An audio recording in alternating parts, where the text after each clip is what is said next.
Maybe I should have faded it sooner. Anyway, okay. Olivia Wilde is 26 years old, sculpted and fierce in a lace bra and panties. She's wrapping her long, toned limbs around a stripper pole, her cat eyes piercing out through a black pixie wig as she writhes and pouts to my voice, ringing out in brilliant Dolby surround sound. Only love makes you kill, breaks your legs, breaks your will. I'm in a Stadium AMC movie theater in Times Square. You could say the flagship Stadium AMC theater, watching the movie Butter, which has finally come out in 2012 after an endless year-long delay. It also stars Hugh Jackman, Jennifer Garner, Alicia Silverstone, and Modern Family's Ty Burrell. And you could say it's an ambitious film about butter sculpting competitions, regional political elections, foster child care, and conniving strippers. Cue Olivia Wilde. And cue me, because my band's song, Harder, Deeper, Faster, has been licensed for this movie as Olivia's theme song. And the driving industrial guitar riff punches in every time Olivia enters the screen. It's not subtle, but it is lucrative. Yeah. At $15,000, it's more than I've ever been paid for a license before.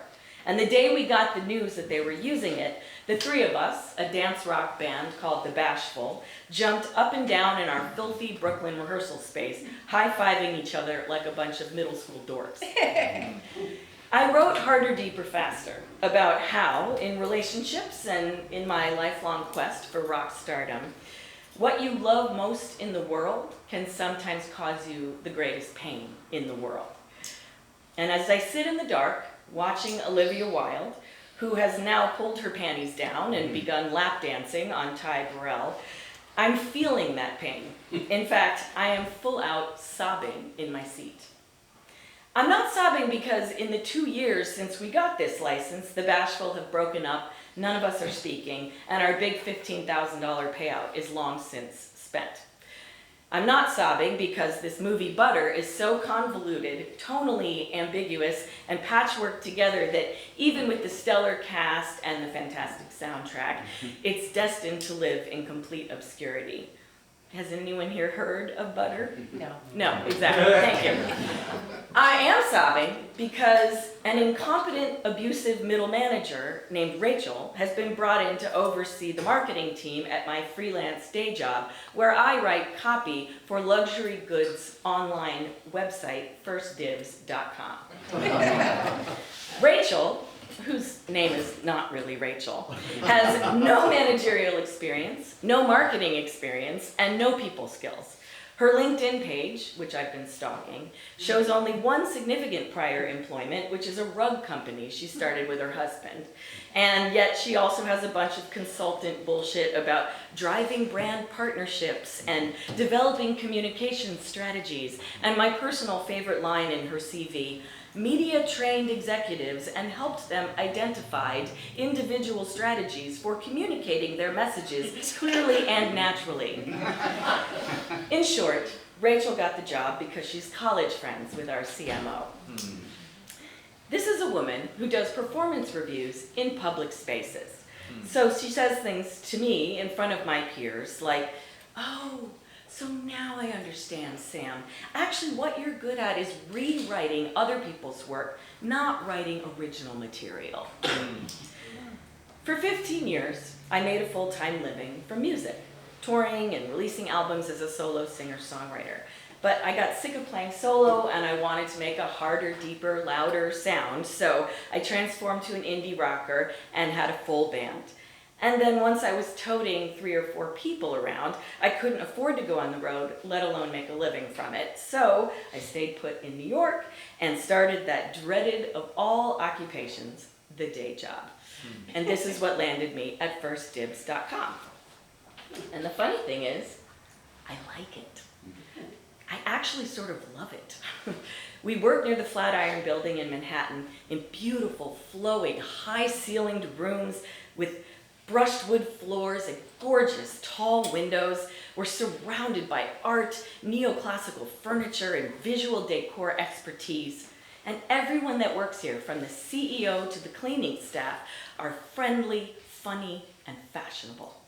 There's free yoga Tuesdays and Thursdays, free lunch on Wednesdays, and when it was my birthday just last week, everyone gathered around me and signed a card and sang and gave me a delicious cake and 2 gift cards worth $50 each.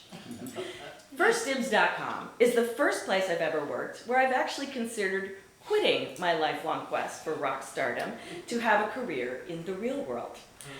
And then, one day after my birthday, Rachel suddenly appeared, jackhammering her way into our lives. And within 1 week, I am now crying multiple times a day, and she has caused so much stress and demoralization that my entire back has broken out in mysterious, burning, itchy welts the size of Jordan almonds. Last count, there are 24 of them. So I had my apartment inspected for bed bugs. They had the entire First Dibs office inspected and sprayed, but they found nothing because, of course, the bed bug is Rachel. And tonight, I find myself in this giant stadium AMC theater in Times Square, staring at Olivia Wilde's perky boobs and sobbing my head off. Harder, deeper, faster. Harder, deeper, faster. After the movie ends, my husband George and I stand out on 42nd Street. And freed from the confines of the movie theater, I am now sobbing in delirious, breathless hiccups, my eyes frozen saucers of blind angst. George, ever supportive, starts to scream at me. You're quitting that job tomorrow! But I can't, I sob. We don't have any money! George is an out-of-work screenwriter and I'm an indie musician, so we really don't have any money. I don't care, screams George over the taxis. I don't care if we have to put everything on credit cards. You are quitting that job! It takes me 2 weeks, but I do quit FirstDibs.com. The welts on my back clear up. And I get a new freelance gig writing copy at Sirius XM Radio, where I hang with DJs and programming directors all day long, so it's better for my music career anyway. And even better yet, 6 months after I quit, Rachel is fired. I know because I'm still stalking her LinkedIn page. Sometimes you learn how to do something right by watching someone else doing it wrong. I'm writing screenplays now, and as part of the prep for this story, I rewatched part of Butter.